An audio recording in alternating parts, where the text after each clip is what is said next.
काञ्चन गौराङ्गी राधे वृन्दावनेश्वरी वृषभानुसुते देवी तं नमामि हरिप्रिये जं प्रव्रजन्तमनुपेतमपेतकृत्यं दैपायनविरहकातरया जुहाव पुत्रेति तन्मयतया तरवविनेदु सर्वभूतहृदयं मुनिमानतस्मै नारायणं नमस्कृत्य नरं चैव नरोत्तमं देवीं सरस्वतीं व्यासं ततो जयमुदीरये पूर्वदिव्यरूपधारि नटवरवेषिणं गोधूलिधूसरतनूशिखिपुच्छधारिणं कटितटिपितधटीवनमालवेष्टितं धनञ्जयपण्डितेन कृष्णप्रेमदर्शितं जय रूप सनातन भट्ट रघुनाथ श्रीजीवगोपाल भट्ट दास रघुनाथ एठै गोसाई करि चरण बंद जा होइते विघ्ननाश अभीष्टपुर वाञ्छाकल्पतरुभ्यश्च कृपा सिन्धुभ्येव च पतितानां पावनेभ्यो वैष्णवेभ्यो नमो नमः दुर्गमे पतिविन्दस्य स्खलत्पादगतिर्मुहुः सकृपादष्टिदानेन सन्तवलम्बल भक्तगोष्ठीसहिते गौराङ्ग जय जय सुनीले भागवती कथा भक्तिलभ्यः भक्ति भक्त भगवंत गुरु चतुर्नाम बपुए इनके पद वंदन किए नासै विघ्नानि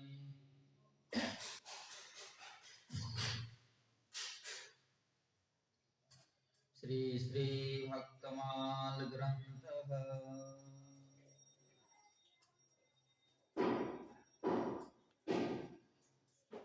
द्वितीय खंड श्री कबीरदास जी कबीर पानी राखी नहीं वर्णाश्रम षड दर्शनी भक्ति विमुख जो धर्म सो अधर्म करि मगायो जोग जग व्रत दान भजन बिनु तुच्छ दिखायो हिंदू तुर्क प्रमाण रे मनी सब दिसाखी पक्षपात नहीं वचन सब ही के हित की भाखी आरूढ़ दशा है जगत पर मुख देखी नाही नभनी कबीर कानि राखी नहीं वर्णाश्रम षट दर्शनी करुणा वरुणालय सर्वावतार सार शिरोमणि कलियुग पावन अवतार परम करुणा घन विग्रह प्रेमदाता भक्तवत्सल भक्त प्राणधन पतित पावन श्रीमनितानंद प्रभु श्री कृष्ण चैतन्य महाप्रभु श्री श्री राधा रमन लाल जी समस्त वैष्णव वृंद मातृवृंद गुरु महाराज जी अशेष कृपा अनुकंपा আমরা বৈষ্ণবাচার্য শ্রী শ্রী নাভাজি রচিত শ্রী ভক্তমাল গ্রন্থের দ্বিতীয় খণ্ডে 60 নম্বর ছপ্পায় নাভাজি বর্ণন করছেন কবির দাসজির কথা। বর্ণনের পূর্বে কবির দাসজির গুণের কথা বলছেন। कबीर कानि राखी नहीं वर्णाश्रम षट दर्शनी। कबीर दास जी वर्णाश्रम एवं ষট দর্শন আদি যে আছে শাস্ত্রে, তিনি স্বীকার করতেন না, মানতেন না। বলে কেন মানতেন না? বলে সে সমস্ত কিছু কোনো কাজের নয়। কেন? বলে ওর মধ্যে ভক্তি নাই। ভক্তি বিমুখ যো ধর্মসু অধর্ম করি গায়। ওই যে শাস্ত্রে অন্যান্য যজ্ঞ, তপস্যা, অর্চনা যত কিছু বলা হয়েছে, তার মধ্যে যদি ভক্তি না থাকে, কোনো লাভ তো হবে না। ভক্তিবিহীন তপস্যার দ্বারাও কিছু হবে না। আমরা অনেকবার শ্রবণ করে এসেছি, নালম দ্বিজত্তম দেবত্তম, এই শ্লোকাটি অনেকবার শ্রবণ করেছি। এখানে কি বলছেন প্রহ্লাদ মহারাজ, সুখদেব গোস্বামী পাদ, সুত মুনিজি, মৈত্র ঋষি, ব্যাসদেব গোস্বামী পাদ, আমাদের আচার্যগণ, ভক্তি ছাড়া তো তাকে পাওয়া যায় না। তার তো দূরে থাক, ভক্তি ছাড়া কোনো কার্যই সিদ্ধ হয় না। ক্ষুদ্র থেকে ক্ষুদ্র কাজ যদি আমরা প্রীতির সঙ্গে না করি, সেই কাজটা সম্পূর্ণ হয় না। সাধারণ ভোজন দেখুন, আমরা আহারটা, যখন কোনো বস্তুতে আমাদের অরুচি উৎপন্ন হয়, গুরুজনরা বা আয়ুর্বেদিক শাস্ত্র বলে খেতে হবে না, তোমার হজম হবে না। বলে কেন? বলে এই আহারে তোমার রুচি না। ভক্তিটাও তাই, রুচি, ভালোবাসা, প্রেম, এটাই তো ভক্তি। আমি সাধারণ দেবী পূজা করছি, দেবের পূজা করছি, বাংলার দিকে করে শনিবার দিন শনি পূজা করে, এর মধ্যেও যদি ভক্তি না থাকে, প্রীতি না থাকে, সে দেবতা কি প্রসন্ন হবে? কোনোদিন প্রসন্ন হবে না। সেটাই কবির দাসজির কথা বলছেন, নাভাজি ভক্তি বিমুখ যো ধর্মসো অধর্ম করি গায়। ভক্তি ছাড়া যত ধর্ম শাস্ত্রে বর্ণন করেছেন, সমস্ত কিছু অধর্ম। তার মধ্যে যখন ভক্তি প্রবেশ করবে, তখন হয়ে যাবে ধর্ম। তার মধ্যে শ্রেষ্ঠ কৃষ্ণ ভক্তি, সবই পুংস পর ধর্ম, যত ভক্তির অদক্ষজে অহিতুক্কা প্রতিহতা যজাত্ম সপ্রসীদতি।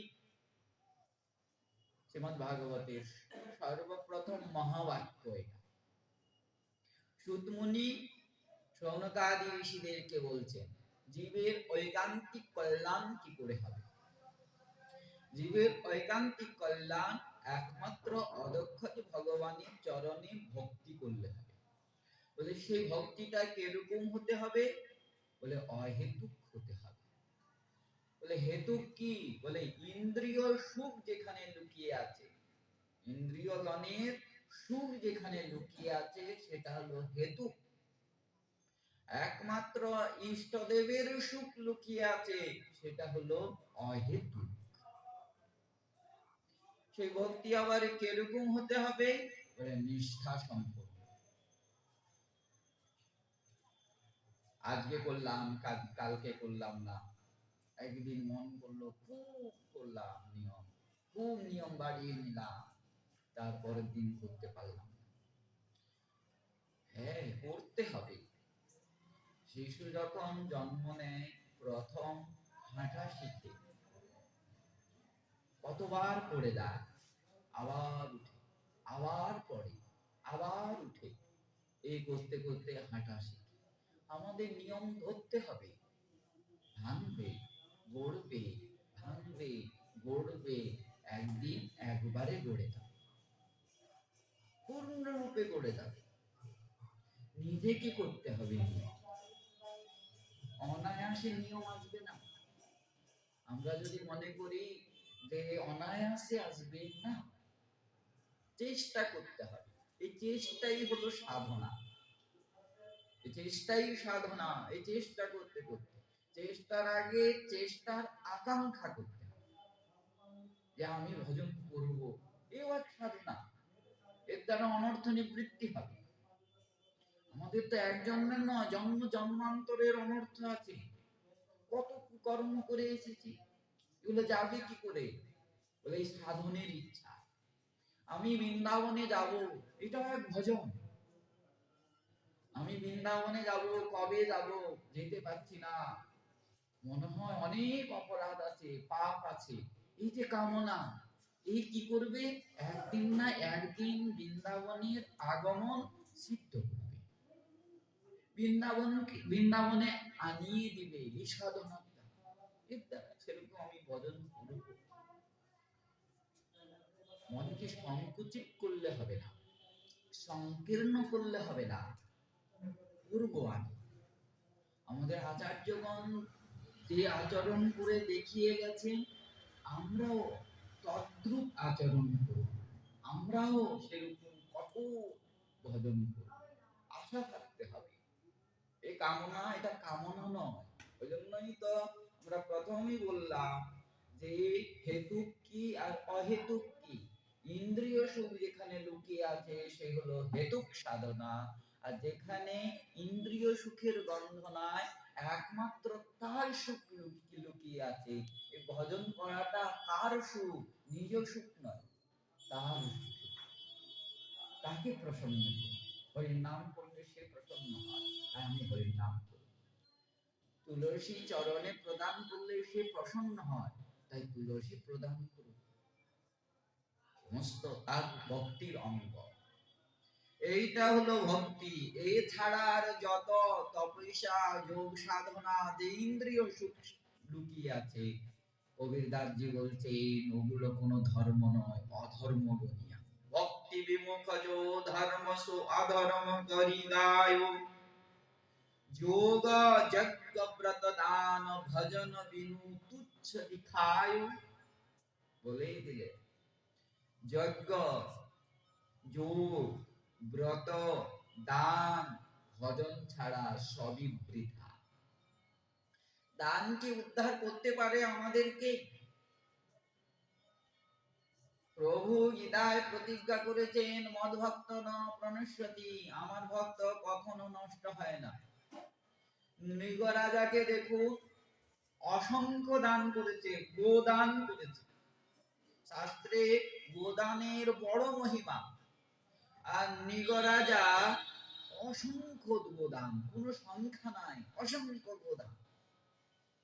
কিন্তু ওনাকেও পতন হতে হলো, কত কাল টিকটিকি হয়ে থাকতে হলো, তার সীমা আছে। কৃপা করলেন, প্রভুর প্রকট লীলা প্রকটিত হয়েছে পৃথিবীতে, ওনার স্পর্শ লাভ করেছেন, তাই নৃগরাজার উদ্ধার হয়েছে। কোন সত্য যুগে সে নৃগরাজা গিরগিটি হয়েছে, এই টিকটিকি হয়েছে কে জানে। শ্রীকৃষ্ণ তো ব্রহ্মার একদিনে একবার আগমন করেন। ৭১ চতুর্যুগে, মানে সত্য, ত্রেতা, দ্বাপর, কলি, এই ৪ যুগে এক দিব্য যুগ হয়। ৭১ দিব্য যুগে এক মন্বন্তর, ১৪ মন্বন্তরে ব্রহ্মার একদিন, সেই একদিনে কৃষ্ণ একবার আগমন করেন। সপ্তম মন্বন্তরের ২৮তম দ্বাপর যুগে শ্রীকৃষ্ণ আগমন। আর এই যে নৃগরাজা কোন সত্য যুগে টিকটিকি হয়েছে কে জানে। কত কাল ভোগ করতে হয়েছে, কত কাল ভোগ করতে, প্রাণ তো উদ্ধার করতে পারছে। কিন্তু ভক্তির দ্বারা পতন, ভক্ত পতন হয়েছে, প্রভু উদ্ধার করেন নাই। দেখা, জয় বিজয়ের বৈকুণ্ঠের থেকে পতন হয়েছে, জয় বিজয়কে উদ্ধার করার জন্য প্রভু কয়বার পৃথিবীতে আগমন করলেন? ৪। জয় বিজয় ৩ বার এসেছে, দেখুন ভক্তবৎসল ভগবান। আর ভগবান ৪ বার এসেছে। বরাহ ভগবান স্বরূপে, হিরণ্যকশিপু নরসিংহ ভগবান স্বরূপে,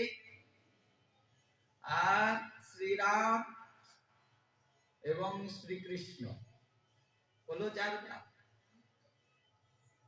আর জয় বিজয় 3 বার এসেছে। হিরণ্যাক্ষ হিরণ্যকশিপু, রাবণ কুম্ভকর্ণ, দন্তবক্র শিশুপাল। 3 বার এসেছেন। তাদেরকে উদ্ধার করার জন্য প্রভু 4 বার এসেছে। তাহলে মদ ভক্ত নপ্রণশ্যতি, নিতাই যে নিজ মুখে বলেছেন, এটা অসত্য হয় না। আগে কতদিন কতকাল থাকতে হয়েছিল, কিন্তু কৃষ্ণ ভক্তকে, প্রভুর ভক্তকে তো অতকাল থাকতে হয় না, সঙ্গে সঙ্গে প্রভু আগমন করেন, প্রভু রক্ষা করেন।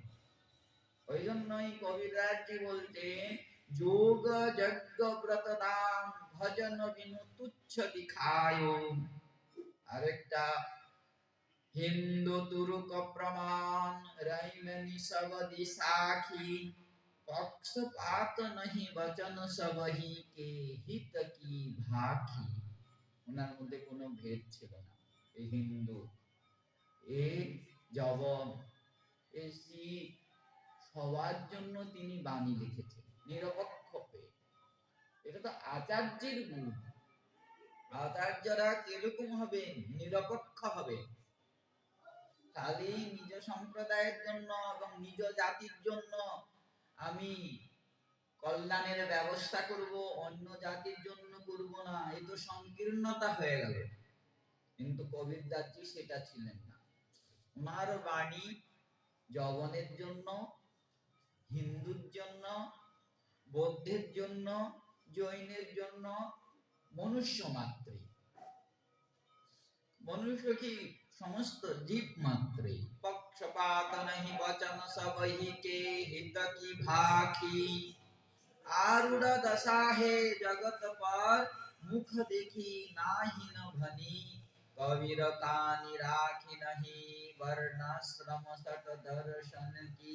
इनार आविर्भाव अलौकिक, इनार जन्म अलौकिक। প্রিয়াদাসজি বর্ণন করতেন। আর শ্রী রামানন্দ আচার্য চরিতামৃত বর্ণন করছেন, এই কবিরদাসজি হলেন প্রহ্লাদ মহারাজের অবতার। কবিরদাসজি হলেন প্রহ্লাদ মহারাজের অবতার। বন্দো প্রহ্লাদ জিন ধার্য রূপ কবির, কলিমদ মর্দন বীরবর সিদ্ধি সমর রণধীর। কি বলছেন এই শ্রী রামানন্দ আচার্য চরিতামৃত? বন্দো প্রহ্লাদ জিন, আমি সেই ভক্ত শিরোমণি প্রহ্লাদের বন্দনা করি, যিনি এই কলিযুগে কবির রূপ ধারণ করে আগমন করেছেন। আগমন করে কলিকে মর্দন করেছেন। কলিমদ, কলিমদ মানে কি? এই কলিকালে যে মোহ প্রদান করেন, কাম ক্রোধ আদি পাষণ্ডদেরকে, পাষণ্ডদের মতকে যিনি মর্দন করেছেন। কলিমদ মর্দন বীরবর সিদ্ধি সমর রণধীর। এনার জন্মের কথা সেই রামানন্দ আচার্য চরিতামৃতে বলছেন। 1455 साल गए चंद्रवार एक ठाट ठे, जेठ मुदिबर सायत को पूरण मासी प्रकट भये।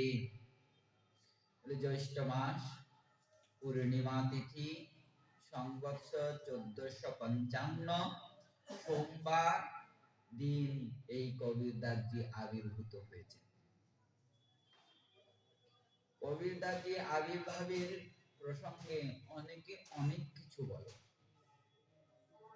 এক আচার্য বলছেন, শ্রী শ্রী রামানন্দ আচার্য জিউর কাছে এক ব্রাহ্মণ থাকতো সেবা।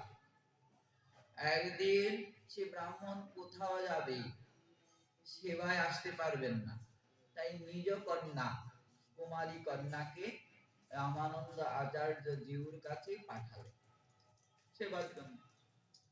সেবা টেবা হয়ে গেল। সেবা পূর্ণ করে যখন আচার্যকে প্রণাম করে যাবেন, প্রণাম করলেন, আচার্যপাদ সহসা বললেন পুত্রবতী ভব। সহসা ওনার মুখে উচ্চারণ হয়ে গেল, উনি বলে বসলেন তুমি পুত্রবতী হও। সে অবাক হয়ে, বিস্মিত হয়ে, বিস্ফারিত নেত্রে আচার্যকে করজোড়ো করে প্রার্থনা করলেন, আমার তো এখনো বিবাহ হয় না। আর কোথাও কোথাও বলেন যে উনি বিধবা ছিলেন। আগে তো অল্প বয়সে বিবাহ হয়ে যেত, তাই পতি মারা গিয়েছে, তাই বিধবা ছিলেন। তাই বলছেন আমি বিধবা, পতি নাই। যদি পুত্র হয় তো জগতে অপবাদ প্রচারিত হয়ে যাবে, নিন্দা করবে সবাই, ব্যভিচারিণী বলবে আমাকে। কি করবে? এখন রামানন্দ আচার্য চিন্তায় পড়ে গেল। এইদিকে বৈকুণ্ঠ বিহারিণী, নারায়ণ বৎস বিলাসিনী, ঐশ্বর্যের ঈশ্বরী জগৎ মাতা লক্ষ্মী দেবী ভারতবর্ষে পৃথিবীতে ভ্রমণ করতে এসেছেন। যখনই ভ্রমণ করছেন, পৃথিবীর জীবের দুর্দশা দেখে মনে বড় অনুতাপ উৎপন্ন হলো, মনে বড় দুঃখ উৎপন্ন হলো। এই জীবের উদ্ধার হবে কে? কে উদ্ধার করবে? এই বিচার করতে করতে সে কাশীতে এসে রামানন্দ আচার্যের কাছে উপনীত হল।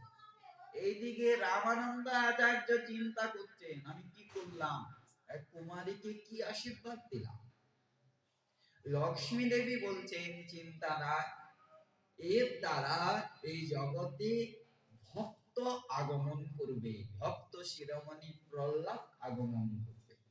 এই লক্ষ্মী দেবীর নিজ হস্তে তুলসী পত্র এবং প্রসাদী, বৈকুণ্ঠ বিহারীর চরণের প্রসাদী পুষ্প সেই কন্যার হাতে প্রদান বললেন, নিয়ে যান। আর কোথাও কোথাও বর্ণনাতে রামানন্দ আচার্য নিজে প্রদান করলেন। যখন সেই কন্যা আঁচলে ঢেকে সেই প্রসাদী তুলসী এবং পুষ্প নিয়ে যাচ্ছিলেন, অর্ধেক রাস্তায় গেলেন, দেখেন সহসা ভারী হয়ে গেল। হালকা পুষ্প ভারী হলো কি করে? যখনই আঁচল উঠিয়ে দেখলেন, দেখেন সেখানে এক দিব্য পুত্র,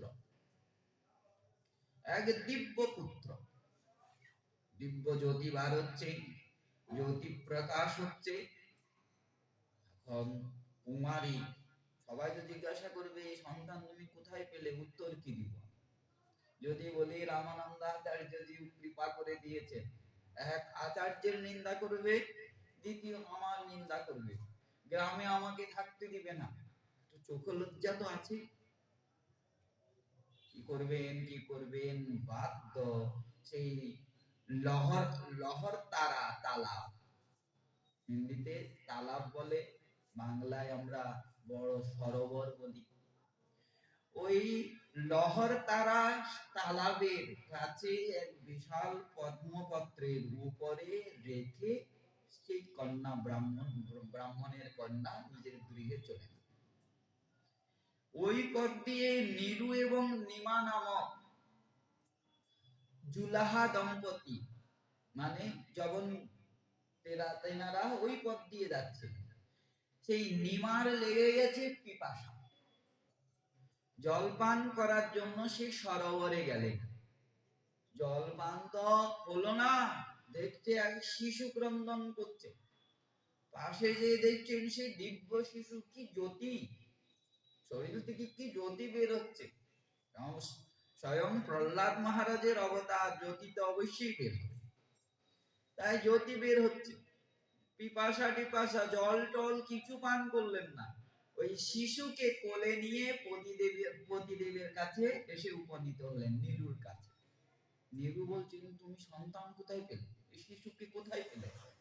বলে কি বলবো, জল পান করতে সে সরোবরে গেলাম, সরোবরের পাশে ক্রন্দন হচ্ছে।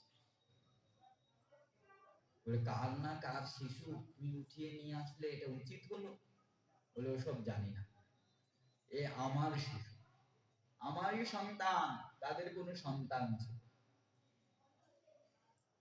এখন পতিদেব বলছেন যেখান থেকে এনেছো সেখানে রেখে আসো, কিন্তু পত্নী নিমা বলছে না, প্রভু কৃপা করে আমাকে সন্তান প্রদান করেছে, আমি গৃহে নিয়ে যাব। বাধ্যপতি স্বীকার করলেন, গৃহে নিয়ে আসলেন।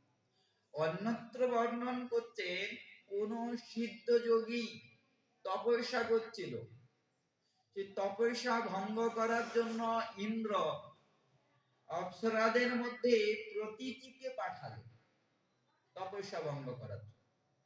সেই তপস্যা ভঙ্গই করেনি। সেই সিদ্ধ যোগীর শক্তিতে সেই প্রতীচি এক সন্তান জন্ম দেয়, ভক্ত শিরোমণি প্রহ্লাদের অবতার। এই সন্তানকে জন্ম দিয়ে এখন সে তো অপ্সরা, এই পৃথিবী তো থাকবে না। দেখুন শকুন্তলা উপাখ্যানেও তাই, জন্ম দিয়ে পৃথিবীতে রেখে চলে গেলেন।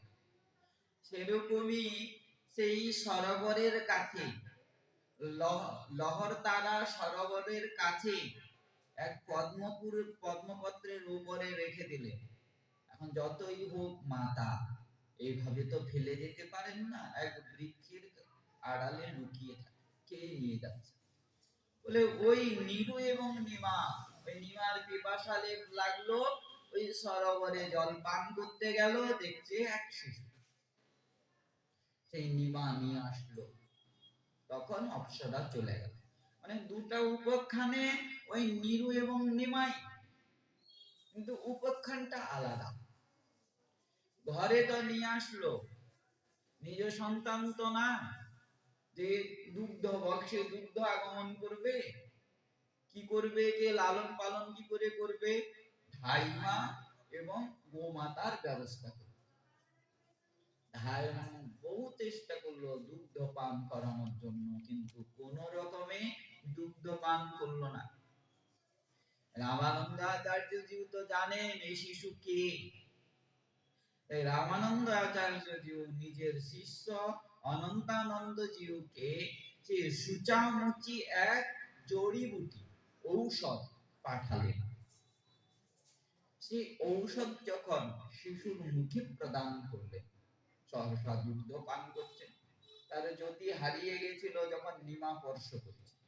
যখন রামানন্দ আচার্য যে ঔষধ প্রদান করেছেন, সেই ঔষধ প্রাপ্ত করার সঙ্গে সঙ্গে সেই দিব্য জ্যোতিকে ফিরে পেলেন। ওই যে বটি প্রদান করলেন, সেই দিন থেকে এই বালকের নাম হয়ে গেল বটি কবি। বুটি কবি, বুটি কেউ ডাকতো না, কবির কবি। শশীকলার মতো সেই কবির দাসজি বড় হতে লাগলেন। ধীরে ধীরে কবির দাসজি বড় হচ্ছেন। काशी माहि सरवर एका विमल सलिल अरविंद अनेका तहु विकस्या एक कमल अनुपा प्रकटे दलन मध्य शिशु रूपा। আর এক উপাখ্যানে বর্ণন করছেন আচার্য, এই কবির দাসজির জন্ম সহসা, ভগবানের যেরকম আবির্ভাব এবং তিরোভাব হয়, ভক্তেরও তা আবির্ভাব এবং তিরোভাব হয়। জগৎ কল্যাণের জন্য এক বিচিত্র অবতারও হয়। আমরা শ্রবণ করে এসেছি নামদেবের কথা। নামদেবেরও তো জন্ম অলৌকিক, বিঠ্ঠল দেবের কৃপা। পিতা বামদেব বলেছে, পুত্রী বিধবা, যখন যুবতী হয়ে গেছে, পিতার মনে বড় ভয় হয়ে গেছে। পতি তো নাই, পতি মারা গেছে, বেবিচারিণী না হয়ে যায়। পূজা করছিলেন, পুত্রী এসে বসল, পুত্রীকে বোঝাচ্ছে ইনি হলেন জগৎ পিতা, ইনি হলেন জগৎপতি, তোমারও পতি। এনাকে পতি গেলে তুমি ভজন করো, তোমার মনস্কামনা পূর্ণ। পতি জ্ঞানে ভজন করতে লাগলেন বামদেবের কন্যা। করতে করতে তার এক বান্ধবী আসলো। প্রথম বিবাহ হয়েছে, তখন কেউ ছিল না বান্ধবীর সঙ্গে। যখন দ্বিতীয়বার আসলো বাড়িতে, দেখছে একটা শিশু। বলে ছেলেটা কার? বলে আমার। বান্ধবী বলছে আমার। বলে কি করে হলো? কন্যা এটাও জানে না সন্তান কি করে। বান্ধবী প্রথম তো লজ্জা পেল, পরে বলছে যে এই জন্যই তো বিবাহ হয়, এই পতির কৃপা, এই পুত্র, এই সন্তান। আমার কেন হলো না? আমার তো পতি জগৎপতি বিঠ্ঠল না। সেই দিন থেকে প্রার্থনা করতে লাগে, বিঠ্ঠলনাথের কৃপা, গর্ভবতী হয়ে গেল। যখন গ্রামবাসীরা জানতে পারলো, নিন্দা করতে লাগলেন, বামদেবকে বলতে লাগলেন। বামদেব এসে পুত্রীকে বলছেন, কার পাপ গর্ভে ধারণ করেছিস বল, কার পাপ এটা? পুত্রী বলছে, বিঠ্ঠলনাথের কৃপা এই পুত্র আমি গর্ভবতী হয়েছি। আমার প্রতি বিঠ্ঠলনাথ, আমি স্বপ্নেও কোন পুরুষের দিকে তাকাই না পর্যন্ত, তাহলে আমি কার পাপ ধারণ করব?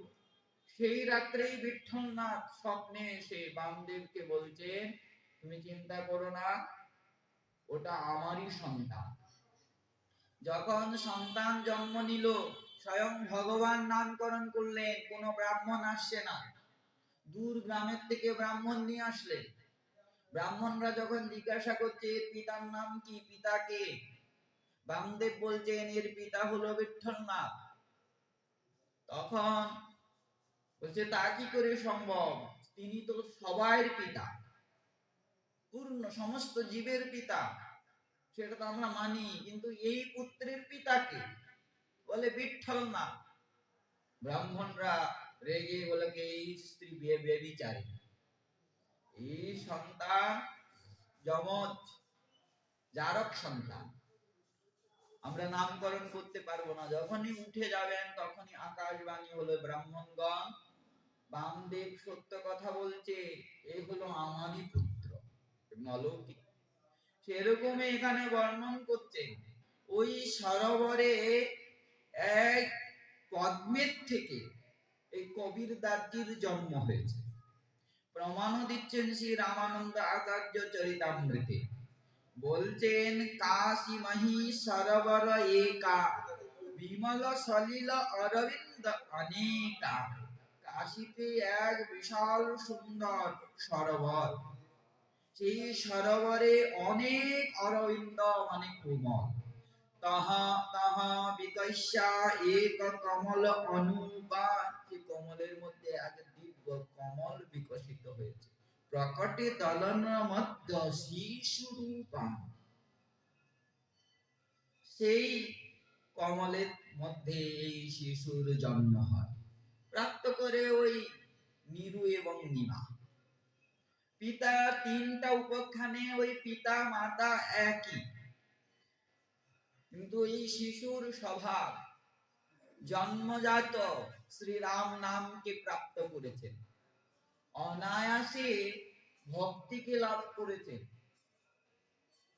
নিত্য সিদ্ধ ভক্তি হৃদয়ে প্রকাশিত হতে লাগে। যৌবনের গৃহে তিনি পালিত হচ্ছে, কিন্তু হিন্দু ধর্মের মধ্যে যে শ্রেষ্ঠ হিন্দু ধর্ম, যে রাম নাম আদি, হরে নাম আদি, সে হরের নাম আচরণ করেন।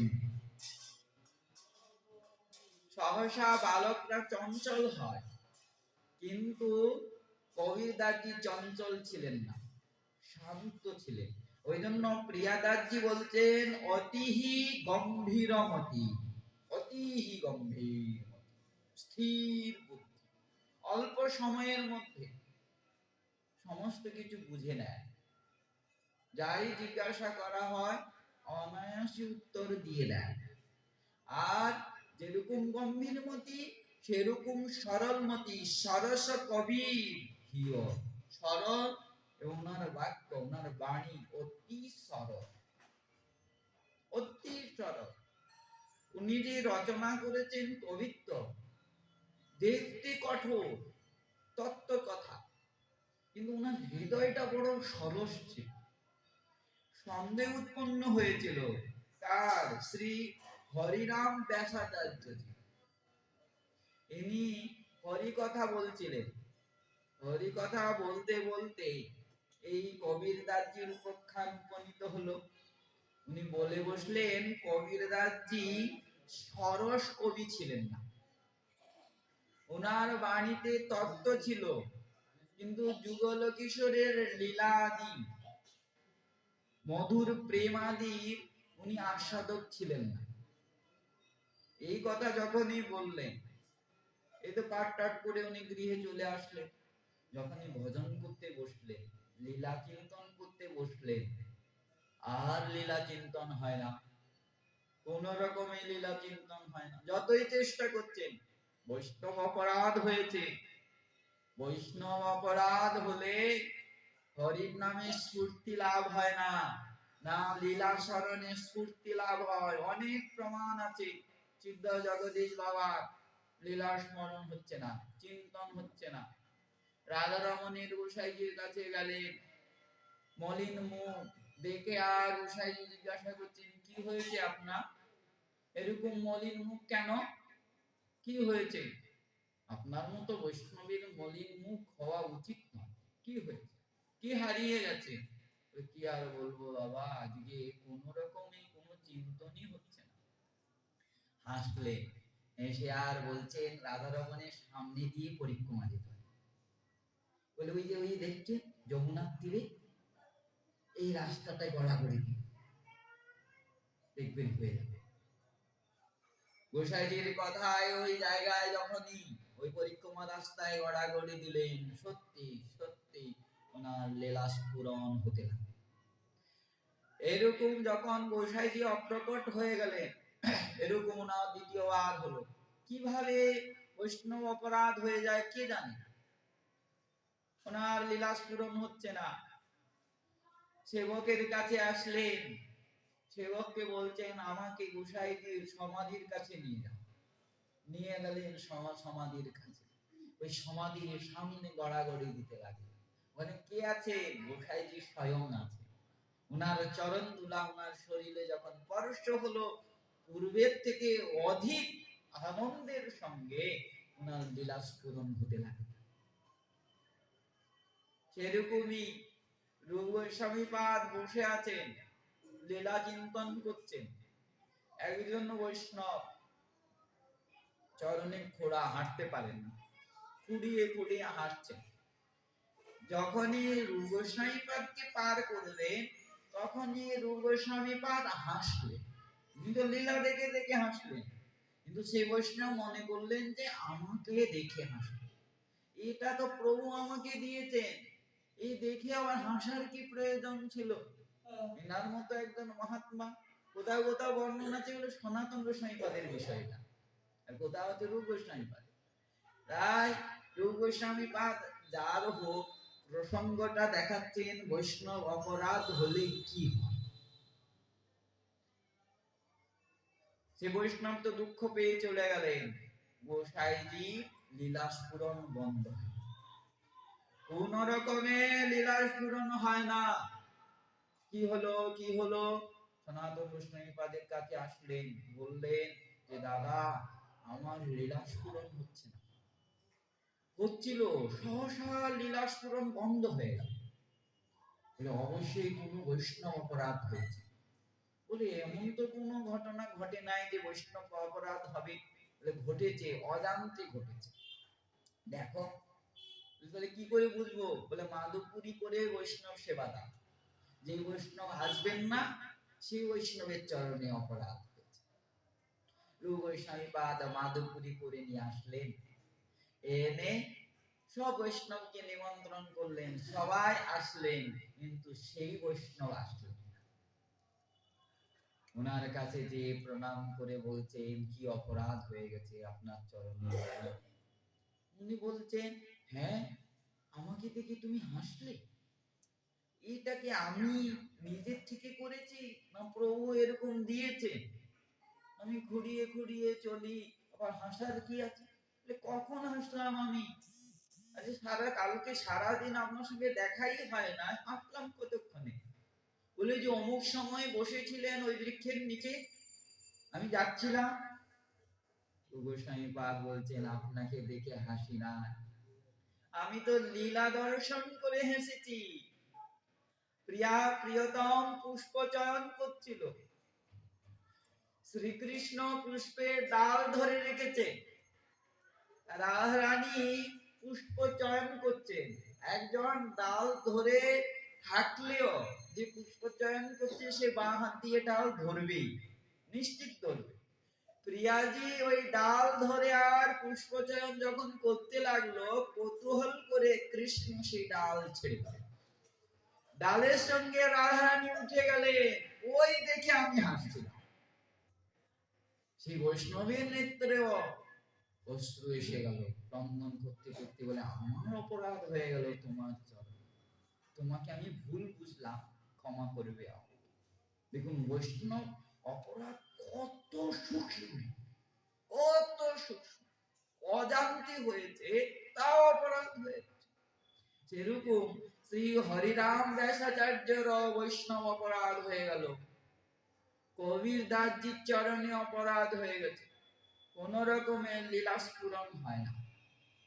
ছুটে গেলেন শ্রী হরিবংশজিউর কাছে, উনাকে প্রণাম করে যখন নিবেদন করলেন, উনি বলছেন তোমার বৈষ্ণব অপরাধ হয়ে গেছে, তুমি কবির দাসজির বিষয়ে এরকম কথা বলেছ, উনি যদি ক্ষমা করে তাহলে রক্ষা আছে, ক্ষমা হবে, তা ভিন্ন সম্ভব। চৈতন্য ভাগবতে এক পয়ার আছে, সে পয়ারের অর্থ হলো কাটা যদি পায়ে ঢুকে কাঁধে খুলবে না, যেখানে কাটা ঢুকেছে সেখান থেকেই বের হবে। বৈষ্ণব অপরাধটাও তাই, যার চরণে বৈষ্ণব অপরাধ হয়েছে সেই ক্ষমা করলে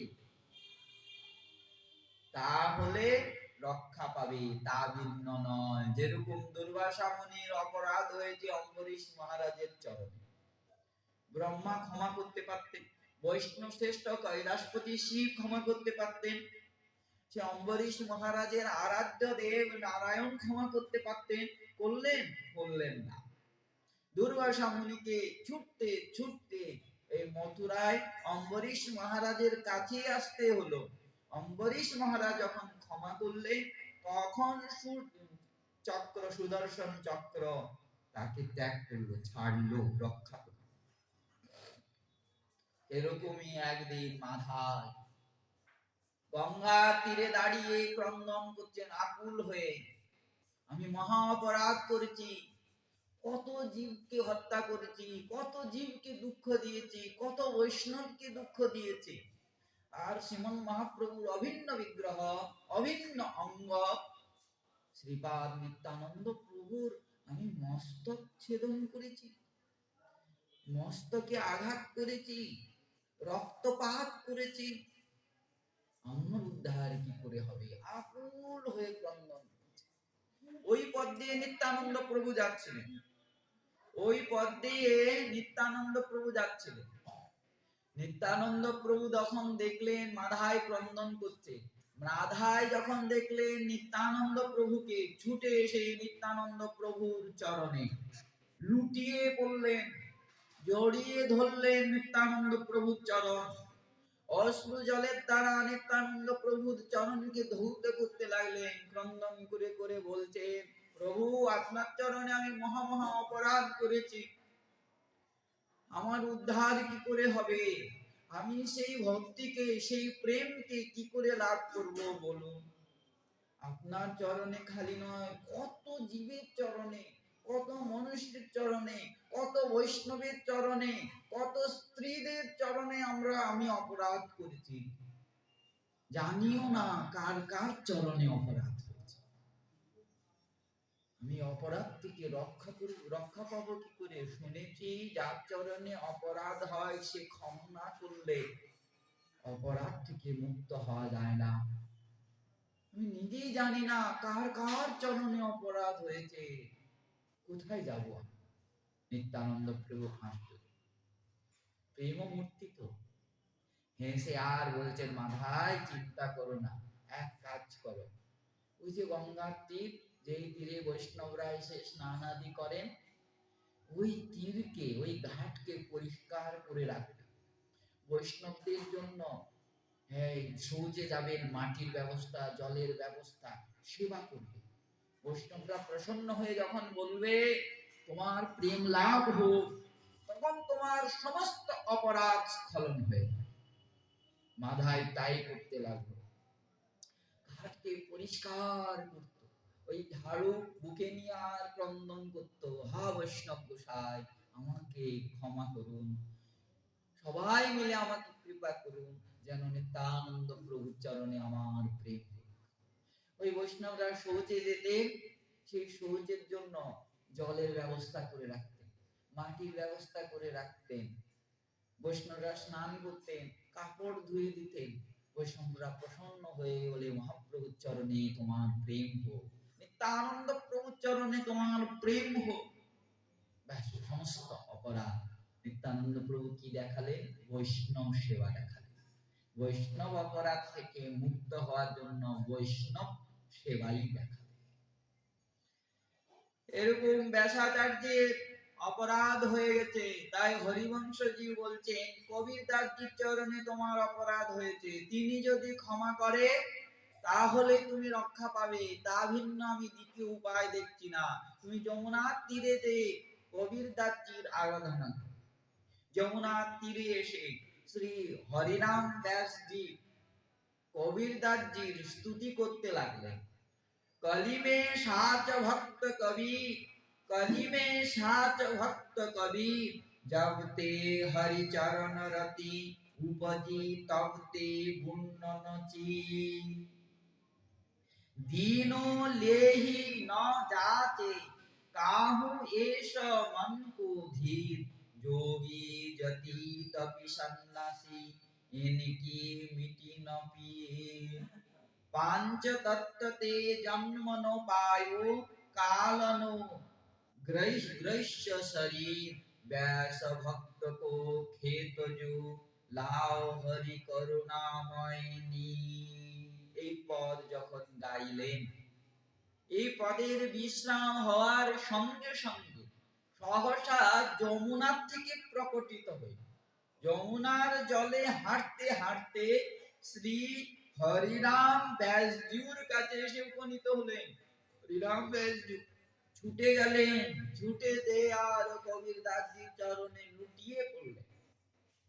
কবির দাসজি হেসে বলছেন, হরিরাম ব্যাস, তুমি ঠিকই বলেছ, আমার পদের মধ্যে কোনো রসকস নাই, শুষ্ক, খালি সিদ্ধান্ত, রসের বাণী নাই। আমি কি করব? প্রভু আমাকে আদেশ দিয়েছেন যে এরকম পদ তুমি রচনা করো। আমি প্রভুর আদেশ তো আর অবজ্ঞা করতে পারি না, তাই রসের বাণী আমি রচনা করি। কিন্তু কে বলেছে কবির দাসজির বাণীর মধ্যে রসের কথা নাই? সমস্ত রসের কথা আছে, কিন্তু লুকিয়ে আছে, খুঁজে বের করতে।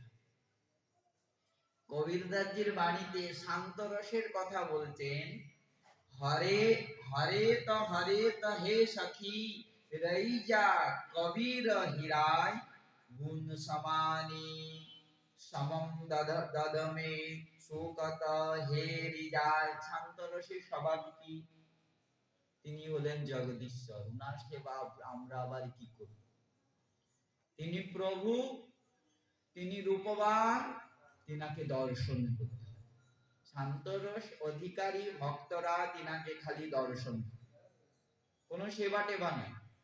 ওই জন্য কবির দাসজি বলছেন, বুন্দ সমানি সমদধমে শোকতঃ হেরি যায়, সারাদিন খালি তাকাতেই থাকে, দর্শন করতে। দাস্যরসের কথা বলছেন, মে গুলাম মহিবিচি, গুসাই তন মন মেরা রাম জি কি তাই, আমি হলাম তার গুলাম, তার দাস। তিনি হলেন আমার মালিক প্রভু। তন মন মেরা রাম জি কি তাই, আমি গুলাম, নকর আমি, দাস আমি। তিনি হলেন প্রভু, তিনি হলেন মালিক, তিনি হলেন আমার ঈশ্বর। তাই তিনার চরণে আমি তন মন সর্বস্ব প্রদান করি। তিনার দিনে হোক রাত্রে হোক যে সময় প্রয়োজন আমাকে সেবায় লাগাতে পারে। আমার ধর্মই তিনার সেবা করা। সেবকের ধর্ম, শ্রেষ্ঠ ধর্ম হলো সেবককে প্রসন্ন করা। সেব্যের সেবা করা। সক্ষরসের কথাও কবিরদাসজি বলেছেন, কহে কবির ইহ হেত বিচারা ইয়ারব ইয়ারব ইয়ার হামারা। বলে কহে কবির ইহ হেত বিচারা। কবিরদাসজি বলতেন সমস্ত কিছু বিচার করে দেখলাম, পরম মিত্র হলো, সখা হলো, বন্ধু হলো সেই শ্রীরাম। তনমন ইয়া রবহ ইয়া রবহ ইয়ার হামারা। বাৎসল্য প্রেমের কথা বলছেন, পুতো পিয়ারো বাপ কো গহনি লাগা ধা। পুত মানে ছেলে, বাপের ছেলে হলো কৃষ্ণ বা রাম। लोभ मिठाए हाथ दे आपन गया भुलाए, हरि जननी में बालक तेरा।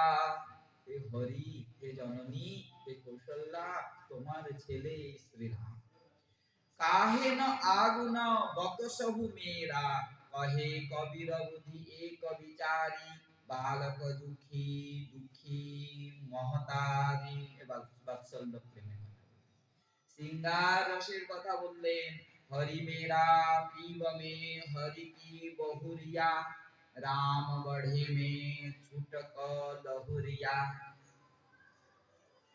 সিঙ্গার রসের।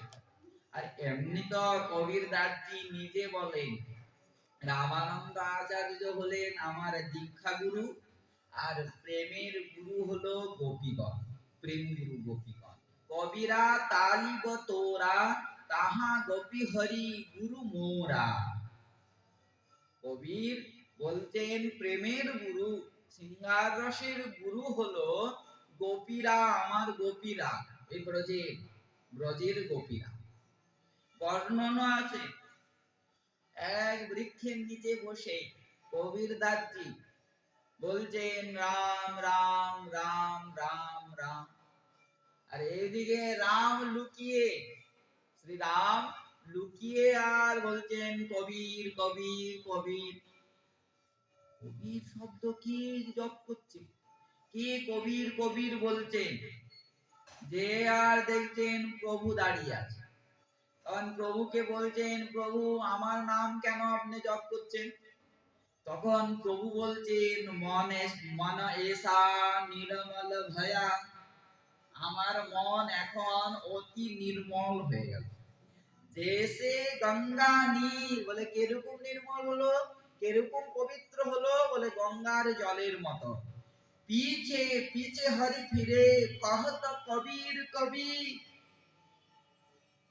বলে হরি স্বয়ং পিছে পিছে দৌড়াচ্ছে। আর বলে কি কি বলে, বলে কবির কবির বলে। এই শুনে কবিরদাসজি বলছেন, কবিরা কবিরা কিউ কাহে। ভগবানকে বলছে, কবিরা কবিরা কেন বলছো তুমি? যা যমুনাকে তীর, তুমি যাও যমুনার তীরে, দেখবে কিরকম প্রেম করে তারা তোমাকে। এখানে কবির কবির কেন, আমি প্রেম করতে পারি না? প্রেম তো আসলে করে সেই ব্রজ গোপীরা। যাও যমুনার তীরে, एक गोपी के प्रेम में बही गए कोटि कवि। এক গোপীর প্রেমে কোটি কবির ভেসে গেল। कैसी प्रेम रस भीनी उक्ति, अत कहा सरस कबीर हिউ। দেখতে যদি হয় তাহলে সেই গোপীদের হৃদয় দেখো, এরকম প্রেম। সেখানে এই কবির অতি শিশু, কিছুই নাই, তুচ্ছ। অত কাহা সরস কবির হিউ, এত রস কবির হৃদয়ে, কবিরের হৃদয়ে কোথা? এরপরে প্রিয়াদাসজি বলছেন, লিও ভক্তি ভাব, লিও ভক্তি ভাব, সর্বস্ব কিছু ত্যাগ করে ভক্তিকেই শ্রেষ্ঠ করে। এরকম তো নিষ্ঠাবান হতে হবে। বলেন দেখি, মুকুন্দ দত্তকে প্রেম কেন দিচ্ছিলেন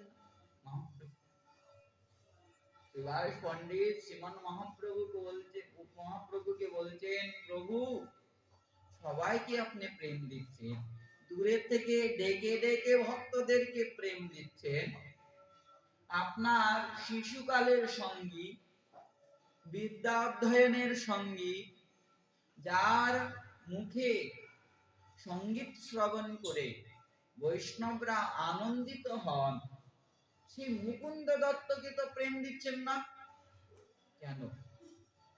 শ্রীমান মহাপ্রভু বলছেন ওই মুকুন্দ দত্তকে প্রেম দিব না। বলে কেন? বলে ওর স্বভাব হলো খড়জাটিয়া স্বভাব। ও যেখানে যায় সেটাই বর্ণন করে। যখন জ্ঞানীদের সবাই যায় জ্ঞানের ব্যাখ্যা করে। অদ্বৈত যখন তোমার সবাই আসে নিজের প্রশংসা প্রতিষ্ঠার জন্য, প্রতিষ্ঠার লোভে ভক্তির ব্যাখ্যা করে, একে স্থান দিবে না, ভক্তির চরণে অপরাধ করেছে, দৃঢ় নয় এর ভক্তি, ওই জন্য যে প্রেম দিব না। মুকুন্দ দত্ত শিবাস পণ্ডিতের কানে বলছেন যে প্রভুকে জিজ্ঞাসা করো, প্রভু কি কোনোদিন প্রেম দিবে না? প্রভু শুনলেন, হাসলেন, হেসে আর বলছেন দিব দিব, কোটি জন্মের পর দিব। যখনই বলল কোটি জন্মের পর, মুকুন্দ দত্ত দুই বাহু তুলে আর নৃত্য করতে লাগলেন, পাবো পাবো, অবশ্যই পাবো। সচ্চিদানন্দময় বিগ্রহ শ্রীমন মহাপ্রভু যখন বললেন, তাহলে সন্দেহ নাই, আমি ভজন করি বা না করি প্রভু অবশ্যই আমাকে প্রেম প্রদান করবে, কেননা উনি নিজের মুখে বলেছে। আমরা জীব কবে প্রেম পাবো কেউ জানি না, জানি বলতে পারবো যে এই জন্মে পাবো প্রেম? কত জন্ম চলে গেছে, কত কোটি জন্ম চলে গেছে, আর কত কোটি জন্ম চলে যাবে পাবো বলে এই আশা না। মুকুন্দ দত্ত বলছে না আমি পাবো, প্রভু বলেছেন। প্রভু প্রসন্ন হয়ে গেলেন ভক্তের এই ব্যবহার দেখে, বলে এখনই প্রেম দিব, মুকুন্দ আসো। মুকুন্দ আর কোথায় শুনে, দুই বাহু তুলে তো নাচছে, নৃত্য করছে। মহাপ্রভু হাতে ধরে টেনে এনে আর প্রেম দিলেন। চৈতন্য ভাগবত দেখবেন সেখানে বিস্তারিত বর্ণনা আছে যে কি স্তুতি করছেন। কেন মুকুন্দ দত্তকে শ্রীমান মহাপ্রভু প্রেম দিচ্ছিলেন না? বলে কেন? ভক্তিতে নিষ্ঠা ছিল না। যেই সভায় যেত জ্ঞানের সভায় জ্ঞানের বর্ণন করতেন, কর্মের সভায় যেতেন কর্মের বর্ণন করতেন, ভক্তির সভায় যেতেন ভক্তির বর্ণন করতেন। কবিরদাসজির কথা বলছেন, লিও ভক্তি ভাব, একই নিষ্ঠা, যোগ তপস্যা জ্ঞান কিছুতে নয়, একমাত্র নিষ্ঠা হলো ভক্তি। এই ভক্তি আমাকে প্রাণনাথকে মিলিয়ে দিবে। ভাব ভক্তি বিশ্বাস বীর কঠিন সংশয় মূল। যতক্ষণ পর্যন্ত ভক্তির চরণে বিশ্বাস না উৎপন্ন হয়, ভক্তির চরণে শ্রদ্ধা না উৎপন্ন হয়, ততক্ষণ পর্যন্ত সংশয় যায় না। তর্কে তর্ক বাড়ে, তর্কে বহুদূর। বিশ্বাসে মিলয়ে বস্তু, তর্কে বহুদূর। আমরা বাংলা ভাষায় বলি সব, কথাটায় অনেক অর্থ আছে। তার্কিকরা তর্ক করে যায়, তর্ক করে কি তাকে বোঝা যায়, পাওয়া যায়? বিশ্বাসের দ্বারা পাওয়া যায়, ভক্তির দ্বারা পাওয়া যায়। ওই ভক্তিতে যার বিশ্বাস উৎপন্ন হয়েছে তারই হৃদয়ের সমস্ত সংশয় দূরীভূত হয়েছে, তা ভিন্ন সম্ভব। কোন তার্কিককে বুঝাতে পারবেন? কোনদিন বুঝাতে পারবেন? একটা ভক্তকে বলে দেখুন, যা বলবেন সে বিশ্বাস করবে, খালি বলতে হবে শাস্ত্রের কথা, সঙ্গে সঙ্গে বিশ্বাস করবে। তাই বলছেন যে ভগতি বিশ্বাস বিনা কটই না সংশয় মূল, কহে কবির হরি ভক্তি বিনা মুক্তি নাহি রে ভূল। কবিরদাসজি বলছেন যে ভক্তি ছাড়া শত চেষ্টা করুন, এই কলি যুগে মুক্তি আর লাভ হবে না। শ্রীমদ্ ভাগবতের মাহাত্ম্যে বলছেন অন্য অন্য যুগে জ্ঞান বৈরাগ্য মুক্তি প্রদান করত, আর এই কলি যুগে একমাত্র এই ভক্তি মুক্তি প্রদান করবে। তা ভিন্ন কারুর সামর্থ্য নাই। কবির মন তো এক হে, চাহে যাহা লাগায়, চাহে হরি কা ভজন করো, চাহে বিষয় কামায়। আমরা বারবার বলি, হ্যাঁ এদিকে বিষয়ও কামাবো, সংসারেরও মন লাগাবো, আর ভগবানেও মন লাগাবো। ওরে বাবা, আপনার কি 10টা না 15টা মন? হে, মন তো একটাই। কবিরদাসজি ওই কথাই বলছেন, কবিরের মন তো একটা, যদি লাগাও হরি ভজনে, না হলে বিষয় ভজনে। ওই একটাই মন, 50টা নয়। তাই কবির মন তো এক है, चाहे जहां लगाए, चाहे हरि का भजन करो, चाहे विषय कमाओ। হরির ভজন করো বা বিষয় ইনকাম করো, অর্থ ইনকাম করো, মন একটাই, বেশি। জাতি পাতি সব টারিয়ে, যথা বলে এই যে আমরা জাতি বিচার করি, বলে জাতি পাতি কিচ্ছু লাভ হয় না। কি কহে কবির, এক রাম ভজহু রে, হিন্দু তুরুক ন কই। একজনই ভগবান, তো একজন, একজন যার ইষ্টদেব তিনি সেটা নাম নিবেন। এখন আমাদের ইষ্টদেব শ্রীকৃষ্ণ, আমাদের ইষ্টদেব শ্রীমন মহাপ্রভু, আমরা তো বলবো যে তিনি একজন। তুমি হিন্দু হোক আর মুসলিম হোক, তোমাকে ওই ওই জায়গায় যেতে হয়, ভগবানের কাছেই যেতে হয়, পথটা উনিই দিবেন। ওই হিন্দু হোক আর মুসলমান হোক, ওরা যতই অহংকার করুক, ফলটা দিবেন তো সেই রামই, ফলটা দিবেন তো সেই শ্রীকৃষ্ণই। গীতায় এক স্থানে বর্ণন আছে, বলে দেব অধর্মে দেবতাদের আরাধনা করেন, ফল কে প্রদান করেন? বলে কৃষ্ণই ফল প্রদান, কৃষ্ণই ফল প্রদান। দেবতাদের কি সামর্থ্য? দেবতারা তো নকর, দেবতারা তো ওনার দাস, ওনার সেবক, সেবক, ওনার আদেশে এই জগৎ প্রতিপালন করছে। দেবতাদের তো কোনো সামর্থ্য নাই, ওনার আদেশে ইন্দ্র নিজের কাজ করছে, সূর্য নিজের কাজ করছে, চন্দ্র নিজের কাজ করছে। ওনাদের কি সামর্থ্য? বলে ওই যখনই সূর্য ইন্দ্রাদি দেব আরাধনা করছে, ফল পাচ্ছে, বলে প্রভু ওই যে আরাধনা করেছে, আরাধনা হিসাবে ফলটা প্রদান করেন কে? বলে কৃষ্ণই প্রদান, অন্য কেউ। ওই জন্য কবিরদাসজি বলেন, কহে কবির এক রাম ভজল হিন্দু তুরুক ন কোই, जाति पाति पूछे नहीं कोई, हरि को भजे सो हरि को होई। জাতি পাতি ভগবান জিজ্ঞাসা করে না, যে হরিকে ভজন করে সে হরিকে হরিরই হয়ে যায়, হরির প্রিয়জন। এই কথা শ্রী বাল্মীকি মুনিও বললেন, জাতি পাতি ধন ধর্ম বড়াই, প্রিয় পরিবার মদন সুখ দায়, সব ত্যাজি তুমি রহে উরুলাই, এই কে হৃদয় রঘু রঘুরায়। এই জাতি পাতি আত্মীয় স্বজন বাড়ায়, ধন বাড়ায়, সম্মান বাড়ায়, এই সমস্ত কিছু ত্যাগ করে যে হরি ভজন করে সেই একমাত্র রঘুরায়ের হয়, রঘু রঘুরায়।